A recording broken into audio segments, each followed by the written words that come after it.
सर्दियों की ठंडी रातें हमेशा डरावनी होती हैं, खासकर तब जब आप एक अनजान जगह में फंसे हों। ऐसा ही कुछ हुआ था अरविंद और उसकी पत्नी साक्षी के साथ। वे दोनों एक छोटे से शहर में एक नई जिंदगी शुरू करने आए थे, लेकिन उन्हें नहीं पता था कि यह जगह उनके लिए एक भयावह रहस्य छुपाए बैठी है। अरविंद को उसके ऑफिस ने एक नई ब्रांच का मैनेजर बनाकर इस छोटे से शहर में भेजा था। कंपनी ने रहने के लिए एक पुराना लेकिन विशाल बंगला दिलवाया, जो शहर के बाहरी इलाके में था। बंगले के ठीक पीछे एक पुराना कब्रिस्तान था, जिसे लोग मृत आत्माओं का घर कहते थे। साक्षी को यह घर पसंद नहीं आया।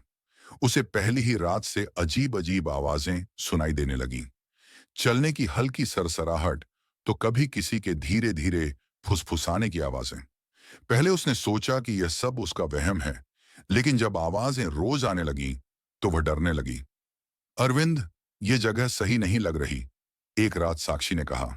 साक्षी, ये बस तेरा भ्रम है। पुराने घरों में ऐसी आवाजें आती रहती हैं। अरविंद ने उसे समझाने की कोशिश की, परंतु आवाजें बढ़ती जा रही थीं। अब उन्हें रात में किसी के रोने की आवाज भी सुनाई देने लगी थी। एक रात करीब 2 बजे दरवाजे पर किसी ने हल्की दस्तक दी। अरविंद ने दरवाजा खोला, लेकिन बाहर कोई नहीं था। ठंडी हवा का एक झोंका अंदर घुस आया और अचानक पूरे घर की लाइट झपकने लगी। साक्षी बुरी तरह डर गई। अरविंद, हमें यहां से चले जाना चाहिए, साक्षी ने कहा। यह सब बेवकूफी है साक्षी, हो सकता है कोई शरारत कर रहा हो, अरविंद ने जवाब दिया। लेकिन अगले ही दिन कुछ और अजीब हुआ। साक्षी ने घर के पीछे कब्रिस्तान के पास किसी को चलते हुए देखा। वह एक लंबी छाया थी, जो हवा में तैर रही थी। साक्षी ने हिम्मत जुटाकर खिड़की से देखा, तो पाया कि कब्रिस्तान के बीचों बीच एक कब्र खुदी हुई थी और उसके अंदर से किसी के कराहने की आवाज आ रही थी। साक्षी ने यह सब अरविंद को बताया, लेकिन उसने इसे उसका भ्रम मान लिया। परंतु अब हर रात उस कब्र से किसी के बोलने की आवाजें आने लगी। कोई धीमे धीमे कहता, मुझे बाहर निकालो, मेरी आवाज सुनो, मैं यहां फंसी हूं। अरविंद को अब भी यकीन नहीं हो रहा था, लेकिन अगली रात जब उसने खुद इन आवाजों को सुना, तो उसकी रूह कांप गई। वह साक्षी के साथ टॉर्च लेकर कब्रिस्तान गया। वहां पहुंचते ही दोनों को ठंडी हवा का झोंका महसूस हुआ, जैसे कोई अदृश्य शक्ति उन्हें वहां से भगाना चाह रही हो। वह दोनों धीरे धीरे उस खुली कब्र के पास पहुंचे। जैसे ही उन्होंने टॉर्च की रोशनी डाली, तो अंदर का दृश्य देखकर उनके होश उड़ गए। कब्र में एक अधखुला ताबूत था और ताबूत के अंदर एक औरत की सूखी हुई लाश पड़ी थी। लेकिन सबसे भयानक बात यह थी कि लाश के खुले मुंह से अभी भी वही आवाज आ रही थी, मुझे बाहर निकालो, मेरी सच्चाई दुनिया को बताओ। साक्षी चीख पड़ी और अरविंद के हाथ से टॉर्च गिर गई। जैसे ही टॉर्च नीचे गिरी, ताबूत के अंदर पड़ी लाश की आंखें खुल गईं। अरविंद और साक्षी के सामने ताबूत में पड़ी लाश की आंखें अचानक खुल गई थीं। डर से दोनों के पैर जम गए। ताबूत के अंदर की लाश का मुंह अब भी हिल रहा था और धीमे धीमे वही शब्द दोहरा रही थी, मुझे बाहर निकालो, मेरी सच्चाई दुनिया को बताओ। तभी एक ठंडी हवा का झोंका चला और अचानक ताबूत के आसपास की मिट्टी हिलने लगी। ऐसा लग रहा था मानो कोई अदृश्य शक्ति उन्हें वहां से भगाने की कोशिश कर रही हो। साक्षी की सांसें तेज हो गईं। अरविंद, हमें यहां से भागना चाहिए, साक्षी ने कांपते हुए कहा। लेकिन अरविंद को अब इस रहस्य को जानने की जिद थी। उसने हिम्मत जुटाई और ताबूत के पास जाकर गौर से देखा। तभी अचानक ताबूत के अंदर पड़ी लाश के होंठों से एक ठंडी हवा निकली और चारों ओर गूंजती हुई आवाज आई, सत्या, मेरी हत्या हुई थी। यह सुनते ही अरविंद और साक्षी के रोंगटे खड़े हो गए। अगली सुबह अरविंद ने इस रहस्य के बारे में और पता लगाने का फैसला किया। वह शहर के पुराने रिकॉर्ड खंगालने लगा। घंटों की खोजबीन के बाद उसे एक 25 साल पुराना अखबार मिला, जिसमें एक युवती की हत्या की खबर थी। 25 साल पहले सत्या नाम की एक युवती की लाश इसी कब्रिस्तान में मिली थी। रिपोर्ट के अनुसार उसकी हत्या कर उसे जिंदा ही दफना दिया गया था, लेकिन हत्यारा कभी पकड़ा नहीं गया। अरविंद के हाथ से अखबार छूट गया। सत्या, वही नाम जो ताबूत में पड़ी लाश ने लिया था। इसका मतलब यह था कि वह आवाज उसी युवती की आत्मा की थी, जो अब भी न्याय की तलाश में थी।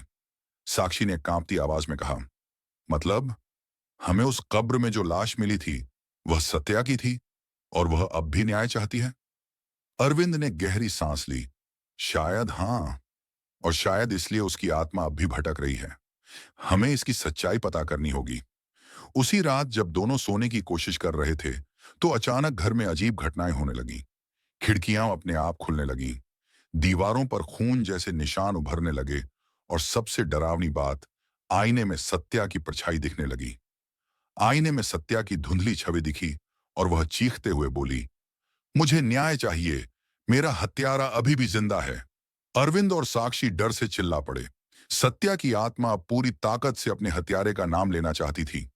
तभी एक झटके से पूरा कमरा हिलने लगा और दीवार पर खून से एक नाम उभर आया, रमेश त्रिवेदी। अरविंद और साक्षी ने यह नाम पहले भी सुना था। वह इस शहर के सबसे अमीर लोगों में से एक था और फिलहाल एक सम्मानित बिजनेसमैन था। अरविंद और साक्षी ने पुलिस को रमेश त्रिवेदी के बारे में सूचना दी, लेकिन पुलिस ने इसे एक पुराना केस बताकर टालने की कोशिश की। तब साक्षी ने खुद रमेश से मिलने की ठानी। रमेश का बंगला शहर के बीचों बीच था। जब साक्षी ने उससे मुलाकात की और सत्या का नाम लिया, तो रमेश के चेहरे का रंग उड़ गया। तुम तुम ये सब कहां से जानती हो? रमेश ने घबराई हुई आवाज में पूछा। सत्या की आत्मा अब भी जिंदा है और वह चाहती है कि उसकी मौत का सच दुनिया के सामने आए। रमेश के हाथ कांपने लगे। उसने गुस्से में कहा, तुम बकवास कर रही हो, वह मर चुकी है। तभी अचानक कमरे में तेज हवा चलने लगी। रमेश के चारों ओर अंधेरा छा गया और एक तेज चीख गूंज उठी, रमेश, तूने मुझे मारा था, अब तेरा अंत आ चुका है। सत्या की आत्मा प्रकट हो गई। उसका चेहरा भयावह था, आंखों से खून बह रहा था और हाथों में जंजीरें थीं। रमेश बुरी तरह कांपने लगा। नहीं, नहीं, उसने चीखते हुए भागने की कोशिश की, लेकिन दरवाजे अपने आप बंद हो गए। सत्या की आत्मा ने रमेश को पकड़ लिया और उसकी चीखों से पूरा घर गूंज उठा। कुछ ही क्षणों में रमेश जमीन पर गिर पड़ा, मृत। अगले दिन पुलिस को रमेश के काले कारनामों का पता चला। सत्या की हत्या के सबूत भी मिल गए। खबर फैल गई कि रमेश के घर में कुछ भयानक हुआ था, लेकिन कोई भी यह नहीं जान पाया कि असली सजा उसे किसने दी। अरविंद और साक्षी ने महसूस किया कि अब उनके घर में कोई अजीब घटनाएं नहीं हो रही थीं। कब्रिस्तान से भी आवाजें आना बंद हो गई थीं। एक रात साक्षी ने खिड़की से देखा। कब्रिस्तान में सत्या की कब्र पर एक हल्की रोशनी थी और उसे लगा जैसे कोई मुस्कुरा रहा हो। सत्या को न्याय मिल चुका था और अब उसकी आत्मा हमेशा के लिए मुक्त हो चुकी थी।